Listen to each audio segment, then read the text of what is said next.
Hello दोस्तों, नमस्ते, नमस्कार एंड जय हिंद। कैसे हैं आप लोग? आई होप आप सभी ठीक होंगे। तो आज फिर लेकर आए हैं एक बेहतरीन क्लास और आज की क्लास में हम करेंगे 2011 से 2015 तक आए हुए पैसिव वॉइस। ठीक है?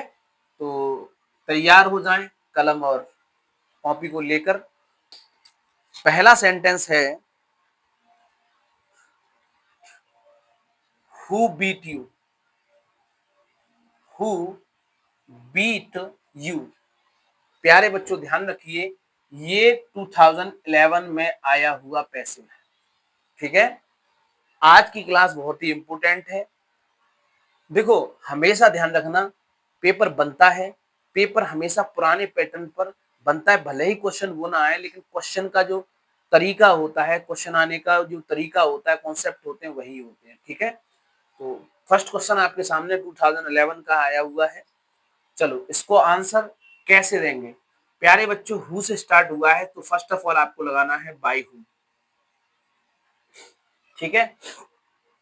ये सेकंड फॉर्म है तो इसलिए हम यहाँ लगाएंगे हेल्पिंग वर्ब वर और आपका ऑब्जेक्ट आ जाएगा यू।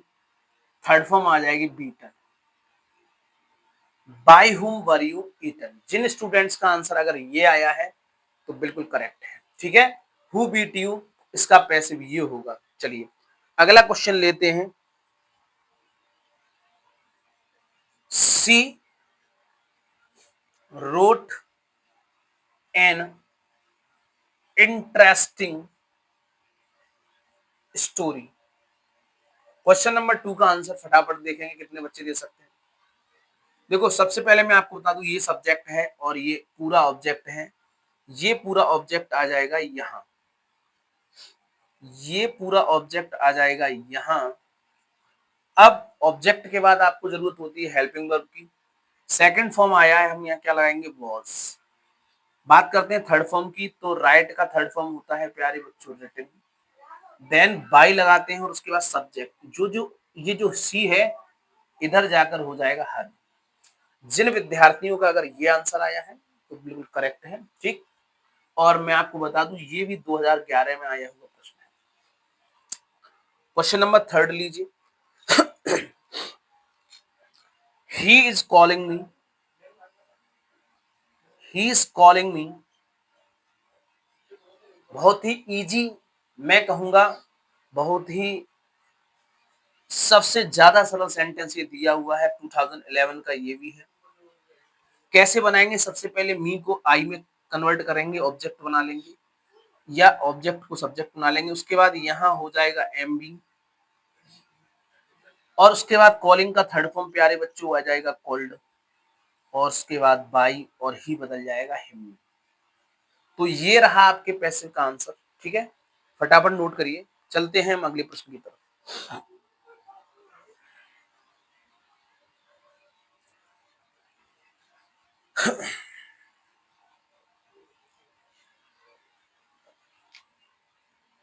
नेक्स्ट क्वेश्चन है leave the room.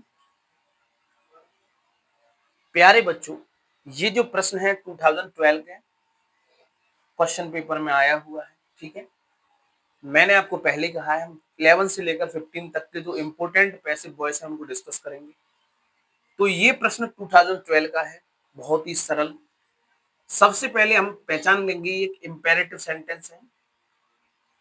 Imperative sentence की पहचान ये होती है, ये वर्ब से स्टार्ट होता है। ठीक? तो ये मेन वर्ब से स्टार्ट हुआ है। इसको बनाने के लिए आपको ये तरीका अपनाना है लेट का। सबसे पहले लेट, उसके बाद लगाना है ऑब्जेक्ट द रूम, उसके बाद आपको जोड़ना है बी। बी के बाद प्यारे बच्चों रहती है थर्ड फॉर्म, तो लीफ का हो जाएगा लेफ्ट और यहां लग जाएगा full stop. Let the room be left, इसका पैसिव वॉइस है। ठीक है? बहुत सारे बच्चे आंसर दे रहे हैं कि भाई इसका ये भी हो सकता है, you are ordered to leave the room. तो जी हाँ, इसका आंसर ये भी हो सकता है। ठीक है? नोट करते जाइए, मोस्ट इंपोर्टेंट क्वेश्चंस की ये सीरीज है। ये बहुत ही ज्यादा बेनिफिशियल है, एक भी प्रश्न निकल कर नहीं जाने वाला है, या तो ये आएंगे या इनके जैसे आएंगे। ठीक है? चलिए अगला प्रश्न है हमारा,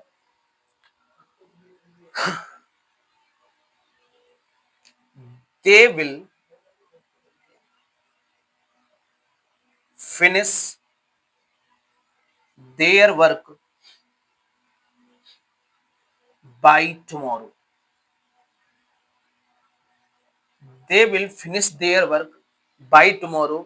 और मैं चाहूंगा आप इसका आंसर दें।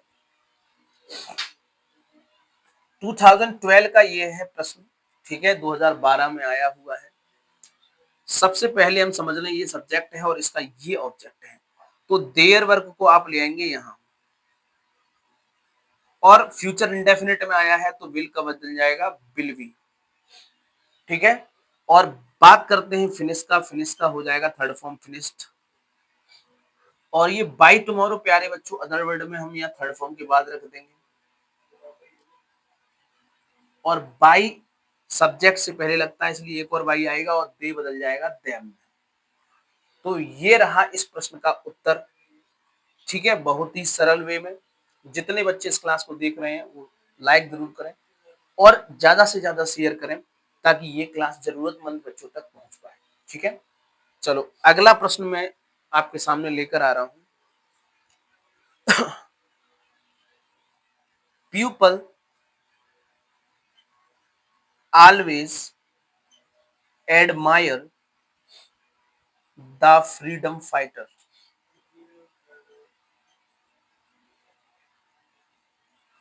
अगर मैं बात करूं इस प्रश्न की, बहुत ही मोस्ट इंपोर्टेंट 2013 में आया हुआ प्रश्न है, 2013 का प्रश्न है ये। और प्यारे बच्चों इसका आंसर फटाफट आप दें। देखो मैं आपको समझा दूं, ये जो पीपल है ये सब्जेक्ट है, ये एडमायर इसकी वर्ब है और फ्रीडम फाइटर पूरा ऑब्जेक्ट है। पीपल के बारे में एक बात बता रहा हूं, ये जो है एक अनरिकॉग्नाइज्ड सब्जेक्ट है, इसका कोई महत्व नहीं है इस सेंटेंस में। ऑलवेज पीपल हमेशा एडमायर मतलब प्रशंसा करते हैं द फ्रीडम फाइटर्स माने स्वतंत्रता सेनानियों की। यहाँ महत्व लोगों को नहीं फ्रीडम फाइटर्स को दिया गया है, ठीक है। तो मैं आपको ऐसे कुछ सब्जेक्ट बता देता हूं जैसे कि पीपल, जैसे कि समवन, जैसे कि एवरीवन, जैसे कि समबडी, जैसे कि एवरीबडी, और जैसे कि वन, और जैसे कि नन। ये सब्जेक्ट आप ध्यान रखिएगा प्यारे बच्चों, ये सब्जेक्ट एक महत्वहीन सब्जेक्ट माने जाते हैं। जब भी पैसिव वॉइस में आए तो इनको हटा दिया जाता है, ठीक है। और कुछ बच्चे कह रहे हैं कि सर अगर हटाए नहीं तो, प्यारे बच्चों अगर हटाएंगे नहीं तो ज्यादा फर्क नहीं पड़ने वाला है, लेकिन एग्जाम के पॉइंट ऑफ व्यू से देखें तो हटा दें जो वही ज्यादा बेटर है, ठीक है, सेंटेंस गलत नहीं जाता है। तो चलो द फ्रीडम फाइटर्स, सबसे पहले ऑब्जेक्ट, उसके बाद हेल्पिंग वर्ब आर। अच्छा ये ऑलवेज वर्ब के बाद है क्योंकि ये एडवर्ब है, तो हम इसी एड वर्ब के साथ ऐड रखेंगे इसको, ऑलवेज एडमायर्ड, उसके बाद बाई लगाएंगे और सब्जेक्ट को यहां लाएंगे। अब चूंकि मैं बता चुका हूं इसको हटाना है तो यहां से बाई भी हटा दो, सेंटेंस बनकर तैयार है the freedom fighters are always admired. इस प्रश्न का आंसर ये रहेगा जो 2013 में आया है, ठीक है। चलिए चलते हैं नेक्स्ट क्वेश्चन की तरफ, नेक्स्ट क्वेश्चन की तरफ चलते हैं।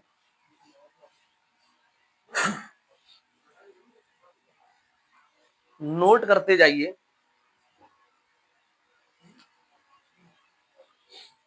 I know him very well. और ये प्रश्न भी 2013 में आया है। देखो बहुत सारे 99% बच्चे इस सेंटेंस को बनाने में गलतियां करते हैं। इस सेंटेंस को 1% जो पढ़ने वाला बच्चा है वही आंसर देता है।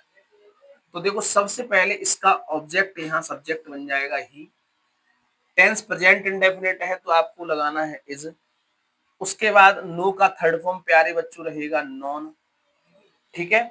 और अब हम लेने वाले हैं इसका अन्य शब्द वेरी वेल। और आपको पता होगा थर्ड फॉर्म या अन्य शब्द के बाद बाई आता है, लेकिन इसमें क्या करना है, आया हुआ वर्ब है नो, तो आपको लगाना है टू और आई बदल जाएगा मी में। ठीक है। अब आप कहेंगे सर क्या नो में ही टू लगता है? नहीं बच्चों, कुछ वर्ब देख लो, यहां देखो, जैसे कि कंप्लेन, जैसे कि ओबलाइज, जैसे कि नो जो इसमें आया हुआ है, जैसे कि रिप्लाई, जैसे कि इनवाइट, जैसे कि प्रेफर और जैसे कि लिसन। ये जो वर्ब हैं आप इनको ध्यान रखिएगा। इन वर्ब में जब भी पैसिव वॉइस बनाने के लिए दिया जाए तो आपको जहां पर बाई आ रहा है वहां पर टू लगाना है। ठीक है, तो ये नोट करेंगे। बढ़ते हैं आगे, आगे बढ़ते हैं।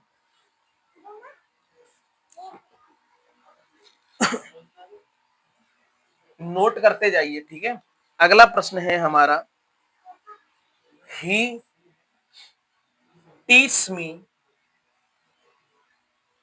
इंग्लिश। ही टीच मी इंग्लिश, और ये भी 2013 में आया हुआ है। 2013 में आया हुआ पैसिव है। देखो सबसे पहले ये वर्ब है, ये सब्जेक्ट है, ये ऑब्जेक्ट है और ये अनिशब्द है। हम इससे बनाएंगे, इसको ले जाएंगे आई। अब ये टेंस प्रेजेंट इंडेफिनिट है तो लग जाएगा एम। टीच का थर्ड फॉर्म प्यारे बच्चों रहता है टॉट। थर्ड फॉर्म के बाद अनिशब्द रख देंगे इंग्लिश, और उसके बाद आप लगाएंगे बाई और ही बदल जाएगा हिम में। ठीक है। अब एक फैक्ट और सुन लो, ये जो सेंटेंस है एक तरीके से और बन सकता है। क्या तरीके से बन सकता है? सबसे पहले आप लगाएंगे इंग्लिश, और आपको लेना है हेल्पिंग वर्ब। अब इंग्लिश के अकॉर्डिंग तो इज आएगा, टीच का थर्ड फॉर्म हो जाएगा टॉट, और चूंकि आपने इंग्लिश से पैसिव बनाया है, मी को छोड़ दिया है, तो मी आ जाएगा जहां था वहीं। यहां वर्ब के बाद था, यहां वर्ब के बाद आ जाए, उसके बाद बाई, आई बदल जाएगा क्या, ही बदल जाएगा हिम में। तो ऐसे भी इस प्रश्न का आप दे सकते हो। ठीक है, फटाफट इसको नोट करिएगा। अगला प्रश्न, अगले प्रश्न पर चलते हैं। अगला प्रश्न क्या है, ही सेटिस्फाइड, इसको मैं ऊपर नोट कर देता हूं थोड़ा सा।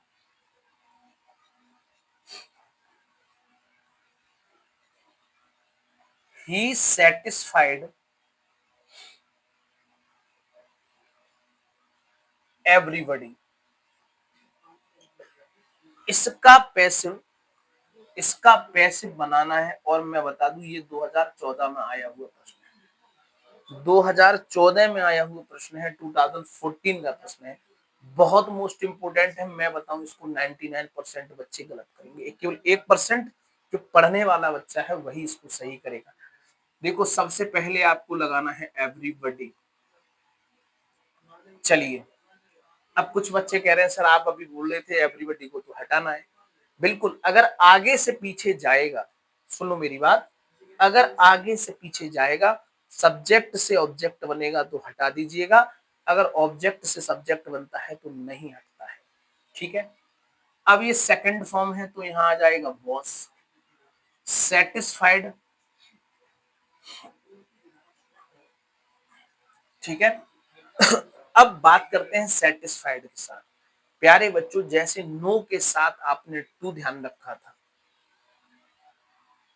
तो आपको सेटिस्फाइड के साथ ध्यान रखना है विद, और ही बदल जाएगा हिम में। जब भी आपके साथ वर्ब जो आ जाए वो आ जाए सेटिस्फाइड, तो आपको बाई के स्थान पर लगाना है विद। ठीक। अब आपका एक और डाउट, क्या ये एक ही है? क्या इसी के साथ विद लगाते हैं? सर और भी हो सकती हैं। जी हाँ, और भी हो सकती हैं, जैसे कि थ्रॉन्स्ट,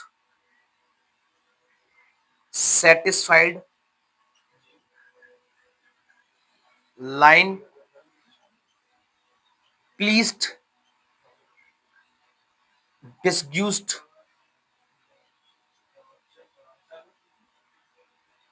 और चार्म। आप इन वर्ब को ध्यान रखना, इन सभी वर्ब में विद लगता है प्यारे बच्चों। इन सभी वर्ब में विद लगता है, ठीक है। तो एक के साथ मैंने आपको ये सारी बता दी है, आप ध्यान रखिएगा। लेकिन सेटिस्फाइड वाला सेंटेंस था तो मैंने आपको बता दिया, ठीक है। चलिए बढ़ते हैं अगले प्रश्न की तरफ। अगले प्रश्न की तरफ बढ़ते हैं। प्लीज पुट द बोतल ऑन द टेबल। और ये प्रश्न 2015 में आया हुआ है, 2015 में आया हुआ पैसिव है। प्यारे बच्चों ये भी इंपेरेटिव है क्योंकि इसमें प्लीज आई है। जब भी आपके टेंस में प्लीज, काइंडली, सर, अगर ये शब्द दिख जाए आप कह सकते हैं वो सेंटेंस पैसिव है। सेंटेंस कैसे बनाना है, बहुत ही सरल है। यू आर, प्लीज हटाकर ये लगा दो, रिक्वेस्टेड टू, प्लीज हटाकर आप लगा दो, यू आर रिक्वेस्टेड टू, और बचा हुआ पुट द बोतल on the table. Same to same as it is आपको लिख देना है। प्लीज हटाकर ध्यान रखना है यू आर रिक्वेस्टेड टू, और बचे हुए सेंटेंस को साथ में जोड़ देना है, पैसिव बन जाएगा। 2015 में ये सेंटेंस आया था, हो सकता है अब ये 2026 में बन जाए, ठीक है। ध्यान रखेंगे प्लीज, काइंडली और सर ऐसे ही हटते हैं, केवल यू आर रिक्वेस्टेड टू लगता है, ठीक है। चलो एक प्रश्न हम और लेते हैं।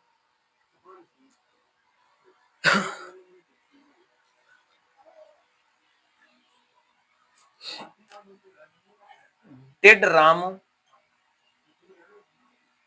Kill the tiger. और ये प्रश्न 2015 का है। फर्स्ट इंटेरोगेटिव है, डिड से शुरुआत है। हम क्या करेंगे, टाइगर को देखकर यहाँ डिड के बदले में वॉज लगा, उसके बाद object the tiger, third form killed. प्यारे बच्चों किल्ड थर्ड फॉर्म के बाद बाई लगाना है, उसके बाद राम लगाना है, ये बन गया पैसिव वॉइस, ठीक है। तो 2011 से 2015 तक जो भी इंपोर्टेंट पैसिव आए वो हमने आज की क्लास में देखी, ठीक है। ऐसे ही इंपोर्टेंट क्लास आपके सामने नेक्स्ट आने वाली है, ठीक है। लेकिन उससे पहले आपको करना क्या है, उससे पहले इससे प्रीवियस जितने भी लेक्चर हुए हैं वो भी देख लेने हैं, ठीक है। तो चलिए ठीक है, इस क्लास को यहीं तक रखते हैं, मिलते हैं नेक्स्ट क्लास में, तब तक के लिए थैंक यू।